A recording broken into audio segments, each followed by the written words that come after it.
Welcome back dear students. एक बार फिर से ऑनलाइन क्लासेस में आप सभी का स्वागत है। पिछली क्लासेस में हम पढ़ रहे थे विच का यूज़ करते हुए दो सेंटेंसों को जोड़ करके एक कॉम्प्लेक्स सेंटेंस बनाना, और उसमें मैंने आपको एक सेंटेंस भी दिया था वर्क के तौर पर, जिसमें मैंने लिखा था कि आपको इस सेंटेंस को विच से कंबाइन करना है। तो the forest was full of wild animals they went through it, ये हमारा सेंटेंस था और इसे हमें जोड़ना था किसके, विच से यूज़ करते हुए। ठीक है, अब इसको मैं कंबाइन कर रहा हूँ। तो देखो, सबसे पहले अपन ने ध्यान क्या देना है कि विच का जब भी यू पूछता है कि विच से जोड़ना है, तो आपको क्या देखना है कि चीज़ देखो, कोई निर्जीव वस्तु आई होगी। तो यहाँ पर देखो दो प्रकार के अपने पास प्रोनाउन आ रहे हैं, एक तो इट है, एक दे है। अब ये देखो कि यहाँ फर्स्ट सेंटेंस में कौन सी ऐसी निर्जीव चीज़ें आ रही है। देखो, निर्जीव चीज़ों का मतलब ये कह सकते हैं कोई सा भी ऐसा पर्सन को छोड़ करके। देखो यहाँ पे तो आ रहा है वाइल्ड एनिमल्स, और एक यहाँ आ रहा है अपने पास में द फॉरेस्ट, दोनों है। लेकिन यहाँ पहले इसको बात कर लेते हैं, दे आया हुआ है सेकंड सेंटेंस में। तो ये दे किसके लिए आ रहा है, क्या वाइल्ड एनिमल्स के लिए दे आ रहा है क्या? चेक कर लेते हैं।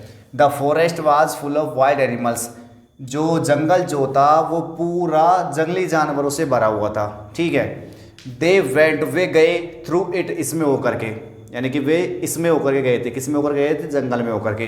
तो इट तो किसके लिए आ रहा है? जंगल के लिए आ रहा है। ठीक है, और दे गए थे, दे का मतलब वे गए थे। कौन गए थे? अब ये तो है नहीं कि जंगली जानवर जाएगी इसमें होकर के, कोई व्यक्ति गए थे बहुत सारे, तो उनके लिए दे लगाया था। ध्यान रखना है, वाइल्ड एनिमल्स के लिए दे नहीं आया यहाँ पर, किन्हीं व्यक्तियों के लिए दे आया था। इसलिए हमारा जो यूज होगा विच का, वो किसकी जगह होना चाहिए? इट की जगह। तो अब ये देखते हैं कि इट फर्स्ट सेंटेंस में किसके लिए आ रहा है? द फॉरेस्ट के लिए। तो विच का जो यूज होगा वो किसके साथ में होगा? द फॉरेस्ट के साथ। अब एक चीज तो अपन ने क्लियर कर ली, फॉरेस्ट के साथ विच का यूज होगा, लेकिन हमने जब इट को हटाएंगे तो इट के साथ कौन सा प्रीपोजिशन साथ में है? थ्रू। ये जो प्रीपोजिशन है वो साथ में ही आएगा, इसीलिए विच से पहले हमको किसको लगाना पड़ेगा? थ्रू को। इस प्रकार का जो एग्जाम्पल है मैं आपको पहले भी करवा चुका हूँ होम में, आप उसमें देख सकते हैं। हमने होम से पहले प्रीपोजिशन लिया था, ठीक उसी प्रकार से विच से पहले प्रीपोजिशन कौन सा आ जाएगा? थ्रू, और यहाँ आ जाएगा विच। ठीक है, अब प्रोसेस सेम है पहले की जैसी। पहले आप लेके आओगे सब्जेक्ट, कौन आ जाएगा इधर से? दे, फिर वेंट का वेंट कंप्लीट हो गया। पीछे के सेंटेंस हमारे पास में, और फर्स्ट सेंटेंस में से हमारे पास है was full of wild animals, was full of wild animals. तो इस प्रकार से जो पिछला सेंटेंस मैंने दिया था वो कंबाइन होगा, वाइल्ड एनिमल्स।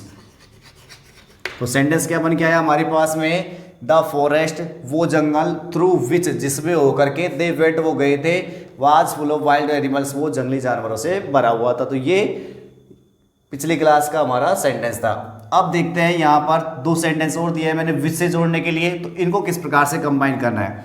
सेंटेंस हमारे पास में पहला तो द बोट, वो नाव इज स्टिल, अभी तक है, एट द बॉटम, कहाँ पर है? बॉटम में। बॉटम मतलब पैंदे में है, ऑफ द रिवर, नदी के बॉटम में है। इट शैंक यस्टरडे, यह कल डूब गई थी। अब देखो यहाँ पर कौन डूबी है? इट किसके लिए आ रहा है? नाव के लिए। तो इसका मतलब ये हो गया द बॉट के साथ में ही किसका यूज कर दो? विच का। तो यहाँ आ जाएगा द बॉट विच। अब फर्स्ट सेंटेंस को छोड़ दो, सेकंड सेंटेंस में आ जाओ। इट को हटाई दिया, सैंक यस्टरडे, और इधर से क्या बचा हुआ हमारे पास में? Is still, is still at the bottom of, at the bottom of the river. तो इस प्रकार से हमारे जो दोनों सेंटेंस है वो कंबाइन होकर के एक बन चुका है, यानी कि वो नाव विच सैंक, जो डूब गई थी, ये स्टडी का मतलब कल, कि वो नाव जो कल डूब गई थी, इज स्टिल, अभी तक है, कहाँ पर? At the bottom of the river. ठीक है, सेंटेंस नंबर 3 और दिया है द कैमरा। कैमरा जो था वाज वेरी एक्सपेंसिव, बहुत ही ज़्यादा एक्सपेंसिव था, यानी खर्चीला कह सकते हैं, कीमती कह सकते हैं। सी बॉट, उसने खरीदा था, इट इसे लास्ट मंथ, पिछले महीने। अब किसे खरीदा था? कैमरे खरीदा था। इसका मतलब इट जो आया वो किसके लिए आ रहा है? कैमरे के लिए आ रहा है। तो इसका मतलब विच का जो यूज होगा वो किसके साथ में हो जाएगा? हमारा कैमरे के साथ। तो द कैमरा विच, उसके बाद फर्स्ट सेंटेंस छोड़ो, सेकंड पे आ जाओ। शी, विच शी बॉट, जो उसने खरीदा था, इट तो हट ही गया, लास्ट मंथ कब खरीदा था, वो पिछले महीने। तो यानी कि वो कैमरा जिसे उसने पिछले महीने खरीदा था वाज वेरी एक्सपेंसिव, वो बहुत ही ज़्यादा कैसा था, एक्सपेंसिव था, वाज वेरी एक्सपेंसिव। तो स्टूडेंट इस प्रकार से हमने यहाँ पर दो सेंटेंसों को कंबाइन किया है, किसका यूज़ करते हुए, विच का यूज़ करते हुए। और विच का जो यूज है वो हमेशा ध्यान रखना है आपको, पर्सन को छोड़ करके, जो निर्जीव वस्तुएं बसती हैं पर्सन को छोड़ करके, जो निर्जीव वस्तु होती है उनके साथ करते हैं, ठीक है। तो ये आपको ध्यान रखना है कि आपने देख लेना सेंटेंस में कौन सी निर्जीव वस्तु आई है, तो उसी के साथ में अपन को विच का यूज करना होता है। तो इस प्रकार से मैंने अभी तक 3 जो कंजक्शन थे, सबसे पहला हु का, दूसरा हुम का, तीसरा विच का मैं कंप्लीट पढ़ा चुका हूं। अब उसके बाद नेक्स्ट जो मैं चर्चा करने वाला हूं वो हमारे पास कंजक्शन होगा दैट। कौन सा होगा, दैट। तो चलिए स्टूडेंट पढ़ते हैं दैट हमारे कंजक्शन की ओर।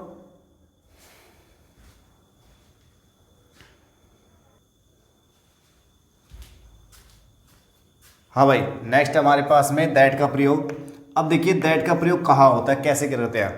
दैट का प्रयोग हम 3 जगह पर कर सकते हैं। 3 जगह कौन कौन सी है, जैसे अभी तक हमने पढ़ा है, एक तो हु, एक पढ़ा है हमने विच, और एक पढ़ा है हमने हुज। इन तीनों के स्थान पर हम किसका प्रयोग कर सकते हैं, दैट का। किस किसके स्थान पर, जैसे हमने हु का प्रयोग किया तो हु के स्थान पर हम दैट का यूज भी कर सकते हैं।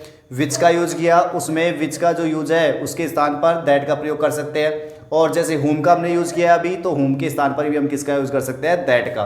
तो इसका मतलब दैट का जो अर्थ निकल के आएगा वो आएगा जो या जिसे, ठीक है। तो दैट के 2 मतलब, 3 मतलब होते हैं वैसे तो, एक और है की, लेकिन इसका तीसरा जो यूज है की का वो अलग है। लेकिन यहाँ हमने केवल इतना लिखा है कि पहला तो कि दैट का जो प्रयोग है वो हम हु, हुम और विच तीनों के स्थान पर कर सकते हैं। तो नोट डाल के अपन को एक बात लिखनी पड़ेगी यहाँ कि दैट का प्रयोग हम, दैट का प्रयोग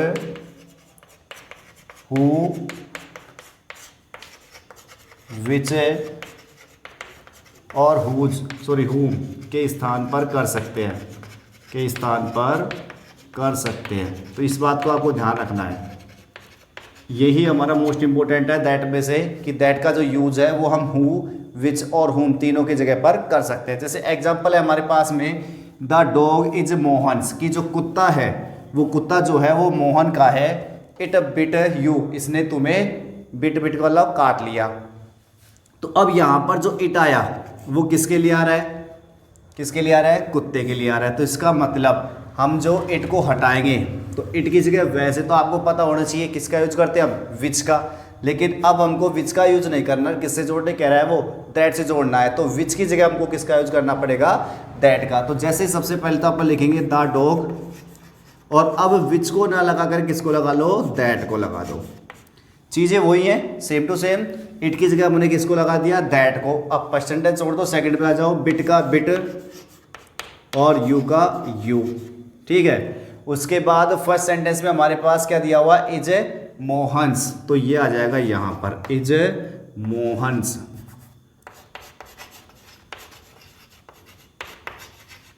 यानी कि वो कुत्ता, दैट बिट यू, जिसने तुम्हें काटा था, वो किसका है, इज मोहन्स, वो मोहन का है। तो इस प्रकार से हमने यहाँ पर विच की जगह पर, क्योंकि पहले विच का यूज करते हैं, हम यहाँ पर विच की जगह किसका यूज कर चुके हैं, दैट का, जो आसानी से उसी प्रकार से करना है। नेक्स्ट सेंटेंस हमारे पास, द मैन वाज कॉट, कि जो आदमी जो था उसे पकड़ा गया था बाय द पुलिस, किसके द्वारा, पुलिस के द्वारा। द मैन, उस आदमी ने स्टोल द मनी, क्या चुराया था, पैसा चुराया था। अब देखो यहाँ पर हमको यूज तो अभी तो फिलहाल तो किसका पूछ रहे हैं, दैट का, लेकिन दूसरे तरीके से देखें कि हमें यहाँ पर दैट को छोड़कर किसका यूज हो सकता है। आप देखो द मैन और इधर भी द मैन, यानी कि व्यक्ति दो बार आ रहा है हमारे पास में। जब व्यक्ति आ रहा है तो व्यक्ति भी सब्जेक्ट की जगह पर आ रहा है, तो इसका मतलब यूज होना चाहिए था WHO, यानी कि हु का। लेकिन अब चूंकि उसने हु की जगह किसको दे दिया है, दैट को दे दिया है, तो यानी हम हु की जगह पर दैट का यूज करेंगे।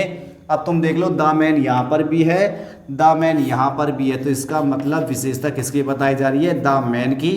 तो द मैन के साथ भी ही किसका यूज कर दो, हु का। उसके बाद में आगे उतारो, स्टॉल द मनी, ये तो हट ही जाएगा हमारे पास में, स्टॉल द मनी और फिर आगे है हमारे पास इधर से क्या बचा हुआ है, was caught by the police. तो was caught by the police, इस प्रकार से हमारा ये सेंटेंस कंबाइन हो चुका है। नेक्स्ट है the girl has written this letter you selected her. अब तुम यहाँ देखते हो कि यहाँ जोड़ने की तो बोला है किससे जोड़ना है, दैट से, लेकिन दूसरे तरीके से अगर बात करें तो देखो द गर्ल वो लड़की हैज रिटन उसने लिखा है, क्या लिखा है, दिस लेटर इस पत्र को, यू सेलेक्टेड हर तुमने उसे चुना। अब देखो हर जो आया वो किसके लिए आया, द गर्ल के लिए आया, ठीक है, हर किसके लिए आ रहा है, द गर्ल के लिए, तो मतलब द गर्ल के साथ में यूज होगा जिसका होगा। अब वैसे देखा जाए तो हर ऑब्जेक्टिव प्रोनाउन है और ऑब्जेक्टिव प्रोनाउन में भी पर्सन है, तो इसका मतलब यूज किसका हो सकता था वहाँ पर, हुम का, ठीक है, लेकिन हमको हुम से नहीं जोड़ना किससे कह रहा है वो, दैट से जोड़ो, तो दैट से ठीक उसी प्रकार जोड़ेंगे द गर्ल, फिर यहाँ हो जाएगा हुम, सॉरी अब किससे जोड़ना है, दैट से, तो यहाँ हो जाएगा दैट, फर्स्ट सेंटेंस छोड़ दो, सेकंड पे आ जाओ, यू सेलेक्टेड, और इधर से हर तो हट ही जाएगा, हर को लगा दे हम क्रॉस, और इधर से क्या बचा हुआ है, has written this letter, has written this letter. तो इस प्रकार से हम दो सेंटेंसों को जोड़ रहे हैं, किससे जोड़ा आपकी बार, दैट से। दैट में इंपॉर्टेंट बातें यही है कि दैट का यूज हम किसके स्थान पर, हु के स्थान पर, विच के स्थान पर और होम के स्थान पर कर सकते हैं।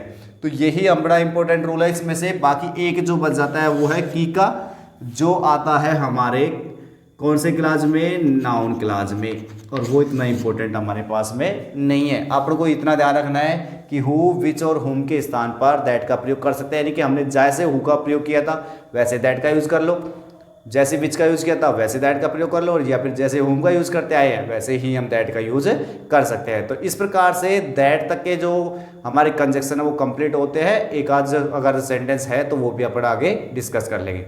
ठीक है स्टूडेंट्स, मिलते हैं आपसे नेक्स्ट क्लास में।